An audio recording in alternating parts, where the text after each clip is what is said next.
Hello, everyone, and welcome to the Dynamic Thriving Podcast. I am your host, Marianne Pack, spiritual medium, author and publisher, and most of all, joy advocate. And this series is Unmuted Voices, and it's stories about people who have found themselves in a position where it was not safe to speak up or to live the fullest expression of who they are. So it's not just about voices, a physical thing. It is actually about how we express life and to the fullness of who we are. So this series is continuing through this whole year and will culminate into a book anthology. So I'm looking forward to that. And our guest today is my dear friend, April Goff Brown. Welcome, April. Well, thank you, Marianne. I'm so happy to be here. I am so glad you are here. We have been working together for a while now on our project, and I know you've probably seen posts of mine and April's about the sacred crystals. So it's the second book in the We Are Joy series, and we're excited about that. But first, we want to talk about unmuting our voices. So we're going to jump right in, April. And when did you realize it maybe wasn't safe for you to express your voice or express what you wanted or express the way you lived? How, maybe it was a little fearful that you can't do this or can't do that, or you have to be a certain way that kind of suppressed who you really wanted to be and show the world you were. It's funny. I think, and listening to that question, which is a fabulous question, I think I always kept my voice muted because it was safer and easier. I'm the oldest of seven in a small house, and there was always so much that was going on.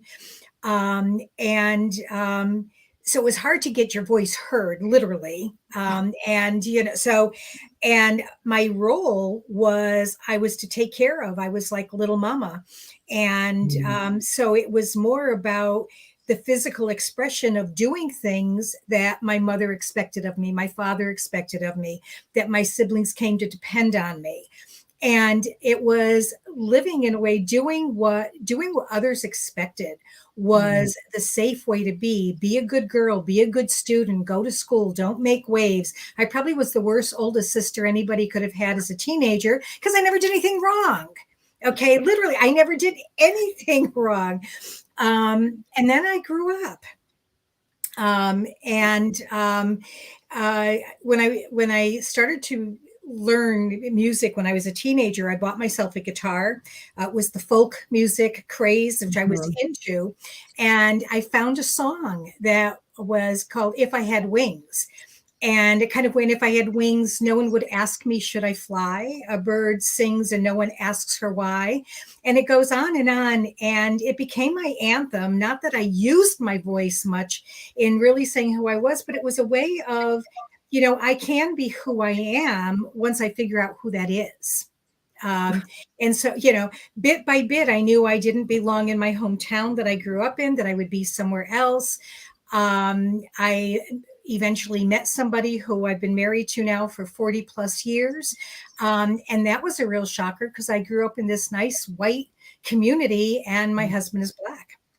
And so through a whole lot of things and I remember my dad asking me once something about what would happen if it didn't last, and because I had a child at that point and, what man would want me. And I remember looking and saying, what makes you think I'd want him?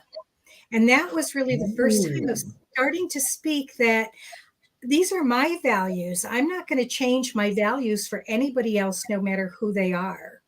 And so that's like kind of that moment. There's a couple of moments that come to me, but that was one of them. And it even hit me by surprise to be able to speak to him, not at all rudely, but to be able to say that to him where he understood that, okay, she's her person. I was in my 20s at that point. And then it's just been growing since then, thankfully through the support and belief of this wonderful man I married to. How beautiful. Yeah, what were some of those? I mean, I always call them indoctrinated beliefs. It's Right. anything that we believe, whether it's a subtle message or just a blatant, this is what we believe kind of statement. Um, what were some of those things that you learned that did suppress who you were, did suppress your expression? You were talking about, you had to be this perfect little girl, Hmm. because you were the mama, the Right. second mama, basically, of Right. all your little brothers and sisters. And so, you had to be wanting to do other things besides mama them. You Right. Yeah, that's absolutely true. And again, when I got to the point where it was time to consider where I was going to go beyond high school, mm, it was no mistake that I was choosing schools where I'd have to leave town. My way it was I had to escape. I had to physically escape where I was living. And then even when I would return home during summers or breaks, I never really returned fully, that I was already out the door. And when I finished college, I stayed in my hometown for maybe few months and then moved out, and far enough away where it's close. It's only a half-hour ride, but far enough away in a different kind of living arrangement, that it was more that for me to be able to live who I am, I had to leave. I had to just physically leave and begin to figure out who I was, what I wanted, how I wanted to live, and live within the values that I was sharing. And so I lived still do a very multicultural life in an urban environment. Worked in nonprofit world where I was working on behalf of youth who didn't have voices either, and families who didn't have voices. So it was doing it professionally and becoming known for that, I think, was really helpful for me also personally. wow, that's beautiful that you found your way to those kinds of situations that allowed you to express more fully who you are. Well, Um, it's always knowing that, yeah, can see myself in class in high school in my sophomore year, knowing that I was going to be helpful. I was going to help people. I didn't know how. mhm, And I did with kids and families for 30 some odd years, but finding that I'm still there, but in a whole different way. So I've always known that I would be helpful, just didn't know how that was going to be. right. And it's changed and it's evolved as I evolved. Yes, exactly. So when you were like muting your voice, how did that affect your life? Because playing small always is a resistant kind of life. Mhm. So it can affect your health or maybe your career choices. It could affect, um, uh, your finances or your time freedoms or even your spirituality. Like if that felt detrimental, how did it show up maybe in ways that were expressed in your life that way? Well, going back to being that good girl, Mhm. okay, um, I was never to make anybody mad. Oh, No, I had to never make anybody angry. And so when you're in a relationship, and I know you've been married a long time as well, that's unrealistic. To the point, I remember we went to counseling a couple of times, and I remember her saying, "You're just too polite to one another." And it's like, okay, well, that's pretty interesting because I'm supposed to be nurturing. I'm supposed to be caring. I'm not supposed to make him mad and all of this. And so I found that I was really um, afraid to do that. And so I kept a lot of that stuff in. And what I'd find is I'd be muttering to myself later on, or I'd be, you know, telling him off in my head, those kinds of things. So we know those behaviors. I mean, you've done it too, I'm sure. And because, like you, I grew up Catholic, and, so you follow all the rules and you do what the church says and the commandments and all of those things. and the tale of, we're supposed to be subservient, whatever that's supposed to mean. Okay. And so, I probably, without even realizing it, how much I had adopted that. And it's not that he ever expected it either. But clearly, he was, we, our life was shaped around his career, ours, and then when our son became a teenager, it was juggling all of that so that they still were first, not me. And the only place where I would say that I felt like I was shining was, in my job.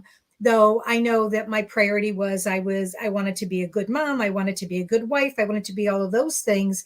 And that was how I was being defined. It was, and it's really funny because as I'm thinking about this, it was when I discovered crystals, and you can see I've got aqua on, and so I'm drawn to this color, and realizing that all these colors that I've been drawn to is really around this whole throat chakra bit, and how to open the throat, and how to speak what you need to speak. How do you speak your truth? How do you do it tactfully and lovingly, and all of those things, and not just blurt it out, and then regret what you said later on. So it's so funny that I think about how I've been drawn to these colors and those crystals in particular, to the point where I knew that I was going to need to not just live what my values were, but I also had to make sure that I was speaking in a way that wasn't keeping me small any longer. And to be honest, my husband has been very happy because he never saw me as small. And now he keeps saying, like, but you don't see yourself that way anymore either. And this is so good. Yes. That others recognize in you the changes that you've accomplished. Right. Yes. Right. Even though, so many times people see us for something much bigger than what we envision ourselves as being. Right. And you talked about, radiating towards all the blues and the greens for the throat chakra. And, for me, my suppressing my voice, because again, I was indoctrinated to believe that my wants, needs, and desires were not important as the male figure in my life. So, from childhood, I always had throat problems. Sore throats, and finally, a tonsillectomy at 15. And then at 22, I had a cold, hard nodule in my throat in my thyroid that they had to remove. And then at the end of my 20s, I developed Graves' disease. Ooh. All throat. Guess what I wasn't doing? I wasn't expressing my voice. It was so muted that I had held so much resistance and resentment and everything in my throat because I couldn't speak up, that my body was listening. Oh, we have problems with our throat. Oh, we have problems with our thyroid. So, I just developed that, and to, start finding my voice years and years later, it's just so different. Even my voice, the tone of my voice is different than it was when I was younger. Oh, wow. I used to have this little squeaky, higher voice. And it's like, wow, even the tone of my voice, the tonal quality is deeper and richer. And so I love that you radiated around those chakra and upper crystals. Right. And what's interesting is, listening to you talk, is that I found my voice in singing, that I sang all through high school, college, and my young adult life. And people acknowledged that I had a beautiful voice. So I sang at friends' weddings and all kinds of things, which was wonderful. And so I think if I didn't have that, I may have ended up in the same place with you, but I was able to use it in a different way, even though where I wasn't was in really letting my desires, my needs, my wants be known. Because again, that fearful is, and awful to say that it was, well, he should know. They Yes. should know what I want, And it's like, yeah, but if I never told them, how are they going to ever know? Duh. So it was these realizations over and over that just kept coming, to the point that one day, in sitting down with my husband, and I would start to tell him something, but he hates when I'm upset. So he would then want to solve my problem right away. And I finally had to sit with him and said, I need you to listen. I don't want you to talk. I don't want you to react. I just want you to do this and let me, because his voice is really open. Let me say what I need to say. And now it's where he'll say, can I react or am I to listen?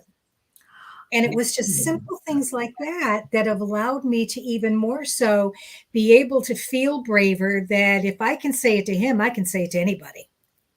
Yes. Yes. Whatever it is, that if he's accepting of it and understands it, then I can say to anybody, because, that's the relationship. Yeah. Yes. Yeah.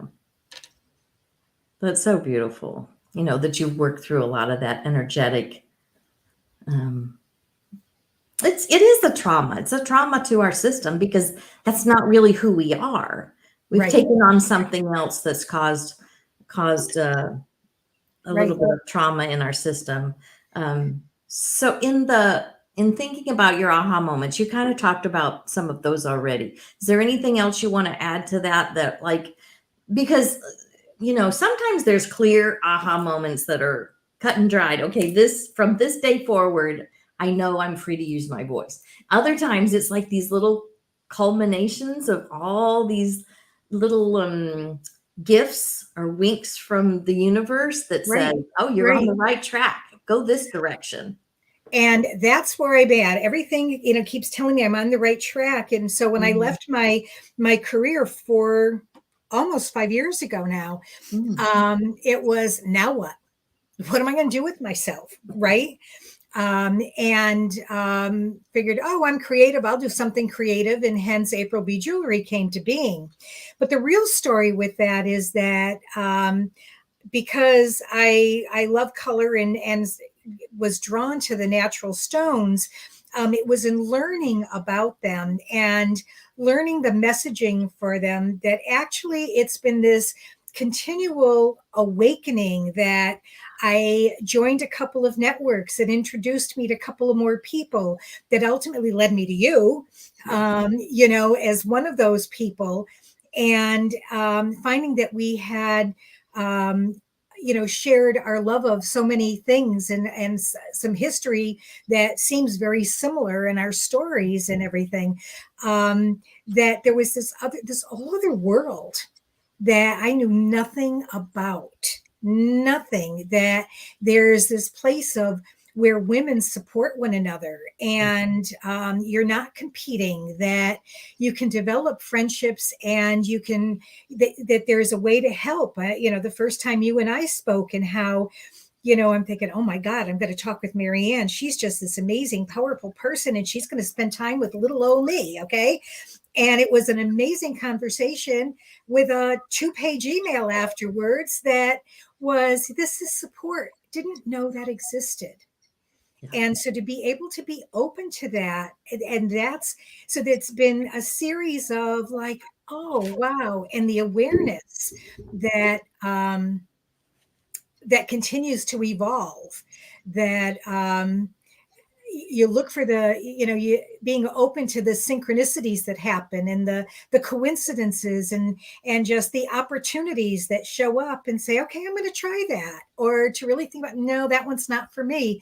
But it's really learning to be open to all of that. I think that's my aha, is really being open. And then you were saying, like, it's not just your voice, but your whole experience, letting the voice, the internal voice, that intuitive voice, really, talk to me and let me know, yeah, this is right for you, and testing that with my body. Yeah, this is right for you, as opposed to just plugging away because somebody said I'm supposed to do that. I don't live by any more supposed to's by anybody else any longer. It is, what is that internal voice telling me? And if it's the right one, I'm going to move forward.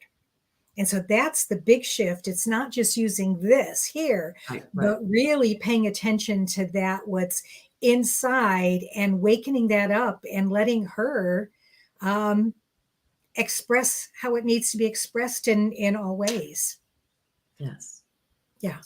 So that's what's been amazing over the last 5 years. Really being conscious of that. Right. So as you're transforming through this, I know it's made other things available to you that wasn't available to you when you were muted. So as you've unmuted your voice, again, I always say our mess is our message. What we went through and transformed through becomes our usually some kind of a support for others, because we've walked that path. We know it. It's personal. Right. So what has become, how are you developing, and what is it making more available to you by expressing it? What are you doing now with the work that you're doing? So I'm more intentional about that helping part. Right. That for some reason, and it's a blessing, it's a gift that I have, I know things. I just can put patterns together. And so you might, share with me something and the patterns already come in. And so I'm able to open up different perspectives and ask questions. And so I've moved into doing that kind of help in a more professional way through the use of crystals and the crystal jewelry, but also opening it up to doing oracle readings. Being able to allow cards to, as I read them, to speak to me, let that intuition come up. And what are the questions that I would need to ask you, for example? What is it that I'm seeing this story and asking you, how does that resonate? What does it mean to you? Is that making any sense? And being able to help others then open up their voices or open up their own intuition and awareness through that.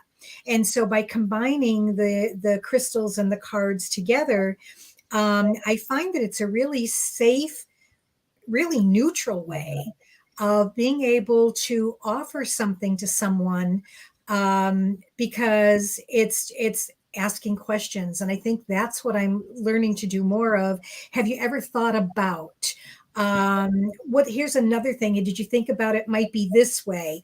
And just letting people see in a little bit more holistic and a larger perspective of things is what I really makes me feel good about what I do. And I've been doing that all along. I just now am conscientiously saying, this is what I'm doing.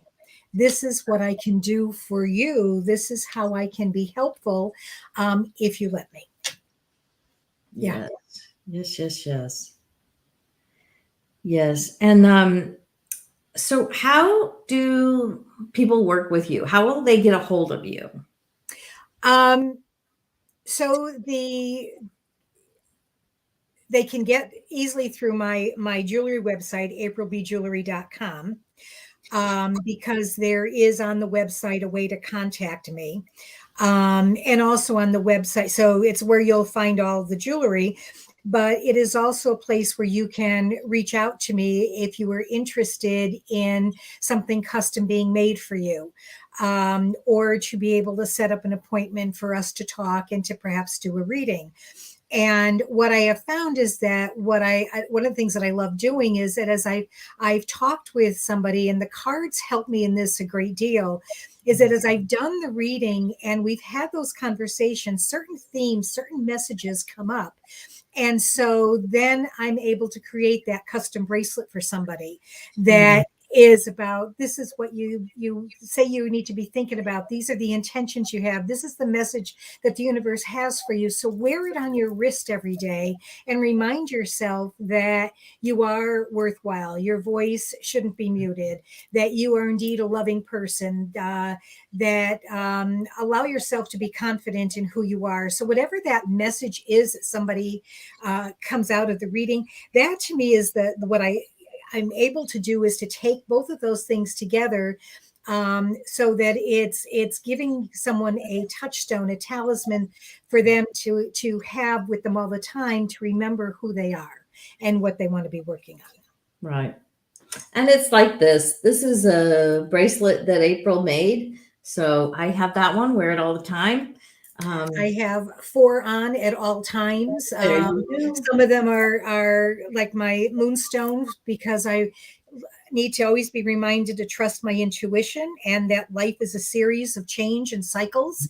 So it allows me to just be patient and take a few deep breaths, because this too shall pass. Okay, kind of thing. But then also ones, and I did a solstice reading for me in December that really let me know that I needed to become much more in tune with my higher power, develop a better sense of spirituality, really come to love myself unconditionally. And so those stones are in that bracelet and are with me all the time. So that's the part that is fun and fascinating and just feels really, really good to be able to do, to be able to help in that way.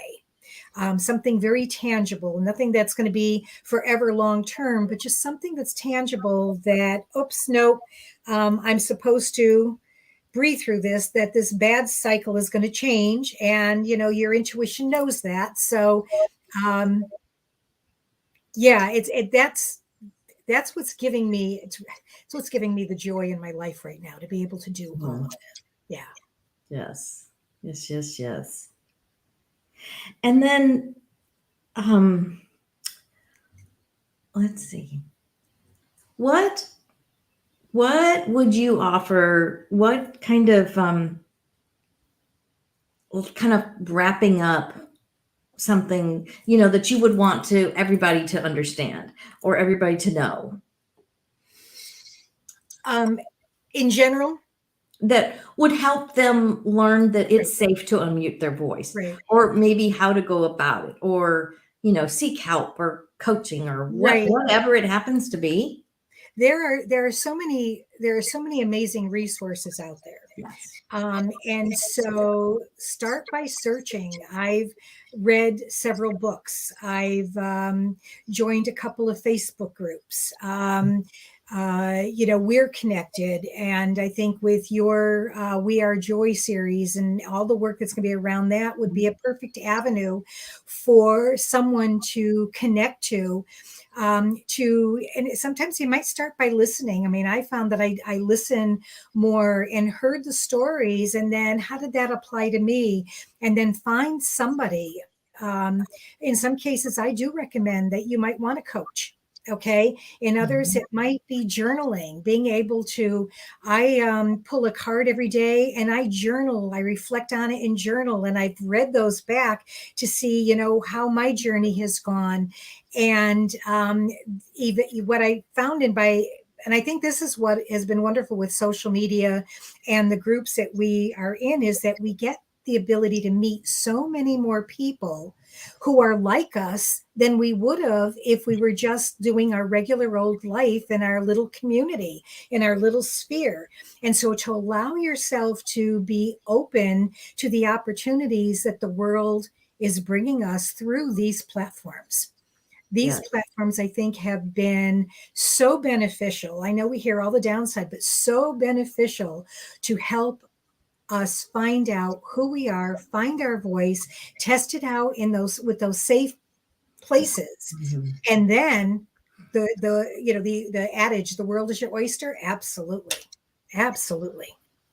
Yes. So that's what I would want to leave, is to you the benefit of the technology that we have, and to see it as that and explore it and find those resources. What book has helped you, and to go ahead and read that. Some of the books that have been recommended haven't resonated with me at all, and others have been utterly amazing, that it's like, wow, this one really hit the point, and I devoured the book and it stays on my bookshelf for me to pick up. So it's a hit or miss, but it will come.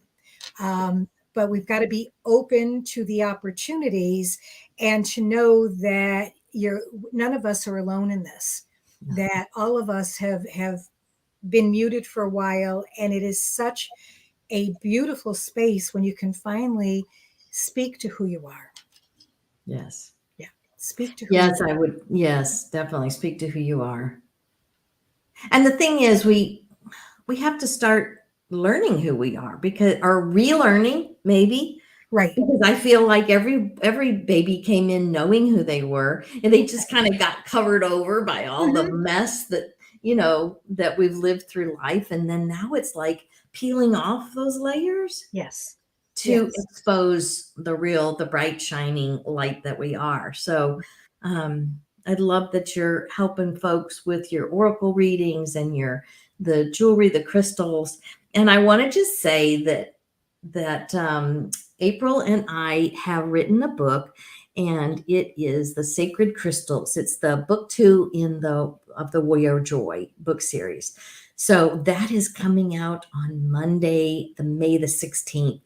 So we're very excited about. Do you want to say anything about our baby that's getting ready to be birthed into the world for more love Yeah, and joy?